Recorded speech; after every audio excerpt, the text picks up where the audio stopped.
सक्दैन यस्तो हाइड्रोलिकको चाहिँ यस्तो बिजोग छ नवलपरासी खोलामा बाढी आएर त्यो घटना चाहिँ त्यही 11:35तिर भएको घटना हो यो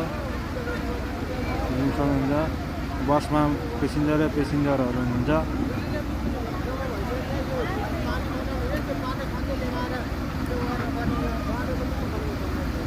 पानी चाहिँ अलिक